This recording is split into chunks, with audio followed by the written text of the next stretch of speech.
Homelessness is a hot button issue here in Portland, Oregon, and that's why today we're taking a closer look at what the city's doing to not only help homeless people get housing, but to also make sure they're good to stand on their own 2 feet with jobs. Here's what we heard from some success stories. Crisma, how long have you been staying here? I moved in August of 2025. Yeah, so about a year, a little over a year. That's amazing. And now you have jobs. Tell me a little bit about that.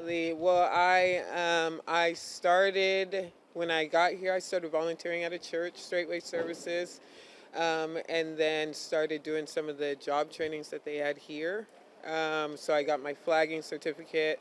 They paid for my peer wellness specialist training with Bridges to Change. And so I used those skills. I ended up getting a job at Jackson's, where I got to use a lot of my peer wellness skills. And then I just recently was offered a job at Madrona Recovery Services to be a counselor. And for those who don't know what Jackson's is, can you explain? It's just a gas station. I'm a cashier at a gas station.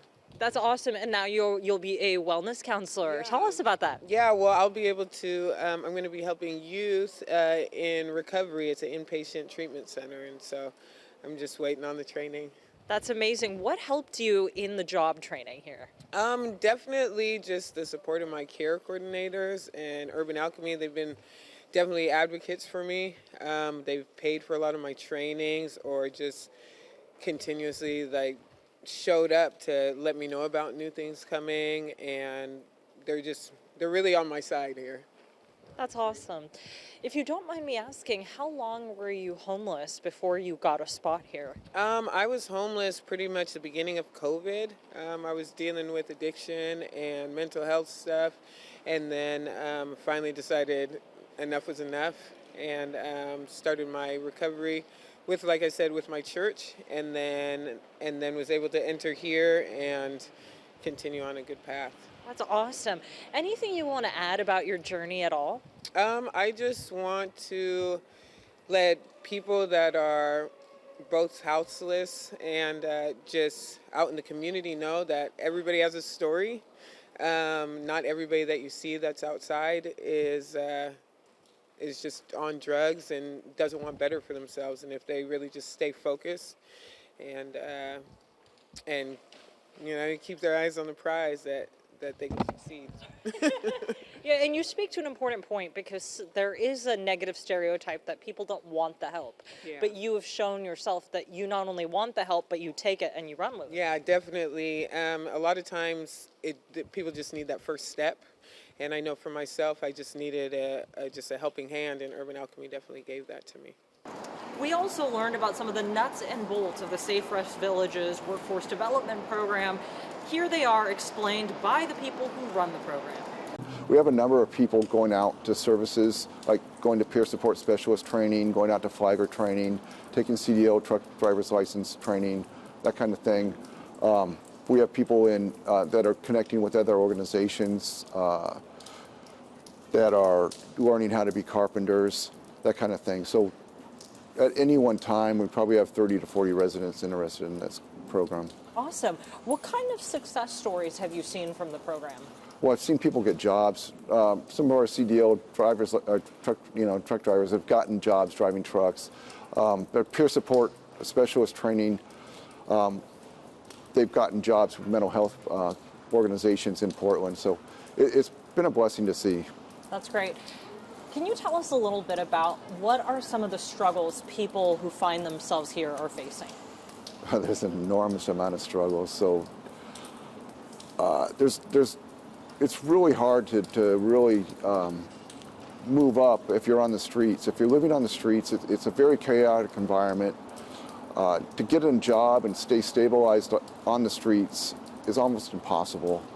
The tents are getting robbed, the possessions are getting robbed, and if you have to worry about your security, there's no way you're going to go out and work.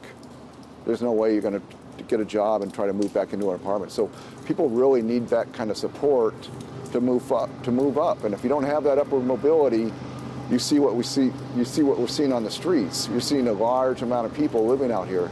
So we're trying to create these pathways for people to come up. And so one of them is living in these 8x8 pods and having that sense of security, so they can come in here and decompress from the trauma that they've experienced on the streets and get the support they need to motivate to move up into jobs and careers and be successful in life.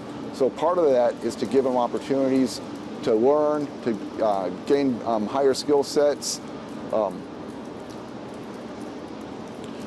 One of the things that I've seen, it's nationwide, is just being able to get a job doesn't mean you're going to be successful into housing. Having a job can help, but a job that's a low-wage paying job is you're living paycheck to paycheck usually, and one wrong thing like an injury or an illness can throw you off and lose your job and you're back on the streets. So we're trying to come up with creative ways to solve that problem so that it's not just a secular process for them. We're trying to create linear processes up and out of the poverty that they're living in. And to do that, we're trying to offer these higher job skills so they can get higher salaries or pay rates. Tell us a little bit about the workforce development program. How often does it meet? What does it do? All the things. So the class that we're having started about 4 weeks ago. John Meyer, our care coordinator manager, conceived of it, and he has several of his staff kind of being the instructors in that. And we're just teaching basic skills, resume building, setting goals, how to retain jobs, that kind of thing, so that they get like an understanding of how to be successful of going out and getting a job. I think the Urban Alchemy Public Information Officer was saying that the program started February 2025. Do you know what program she's referring to? I can pull out what she said. We received funding from the city of Portland and some grant funding to help support job development. And so we've been using those funds, I think it was right around February, to pay for, the peer support training, the CDL licenses, all the things that people are interested in. So that's been an ongoing process. How much money have you guys received for the city of Portland for this program? The city of Portland made available about $100,000. Gotcha. Is that one-time funding or is that renewed? That was from my knowledge, that's a one-time fund. Gotcha. And that's just for the workforce development? It was force of housing support. So they actually asked me, what would you use this money for to support people getting into housing? And I said workforce development, because if they don't have jobs, they're not going to be stabilized in a house. So that's what we're trying to do. We're trying to lift our residents up, give them skills that they can be successful in life. Have you guys used all of that money up yet, or is there more? I don't know exact dollar amounts, but no, we haven't used it all up yet. Oh, great. Okay. And what else is to come for this program? Are there going to be changes, installments? So we're trying to bring in other providers also. Like I said, we have a provider that's teaching people carpentry. We have other providers that are going to come in and teach other life skills and job skills. So we're trying to get community support. That's awesome. Do you know how many people have gotten a job ever since they started this program? I don't have those numbers off the top of my head. No worries. I know that the PIO is sending me those, so no worries cool. at all. Anything else you'd like to add? Yeah, I think any process is bringing people up out of poverty off the streets is a good thing to encourage and to foster. I think there's a lot of suppression for people on the streets. There's the mental health aspect. There's a lot of negative activities going on. There's a lot of drug addiction. So it's easy to get stuck in that. It's hard to get back out. So when we help folks get out of that, that's a good thing. It's going to support the city. It's going to make the city a better place to live for everyone. So can you tell us a little bit about the program and what you put together? Like I said, Urban Alchemy's been out in Portland for the better part of 3 years. So I didn't actually put it together, but at the time that I got hired, we received the cash of funds to help with staff and guest development. And what that looked like for me was training, first and foremost, training leading toward job, being gainfully employed. And from where say go is just getting the word out there. First, we got funds for you to get trained in a career that you may or may not want to go into. And from there, like I said, it's a team effort. So I have to communicate with the care coordinator managers, the care coordinators, so they know the information, the proper information to put out to guests. And it's for staff as well, but mainly our focus is guests. And then from there, like I say, folks have come to me and wanted to re-enter college. They go to PCC. We have a lot of folks enrolled at PCC currently. We've had folks enrolled in beauty school for esthetician that are actually doing really great, on the verge of graduating that and getting gainfully employed. We've had folks do a lot of flagger training because it's a high pay rate and it's a quick job to actually get a job and it's year round. So a lot of folks have done that. We've also had folks go to actually be drone pilots. We've had folks go to do a lot of different things, and it's mainly not what we want them to do, it's what they want to do, and we help them develop that which is they want to do, a plan for it, that is.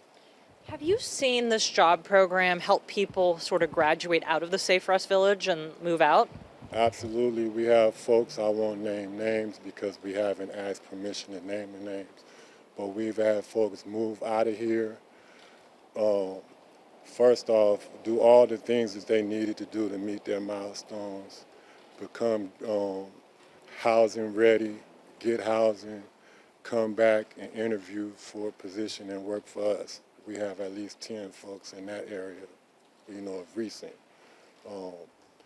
So yeah, it does happen, and we know folks that have went through the entire program, because a lot of our folks don't actually have or meet the skills ready to work due to physical or mental illness, but they've still done everything they needed to do to go on and get housing and be stable, because that's the main thing is we want everybody to be stable, and safe in their own skin and the environment that they're in.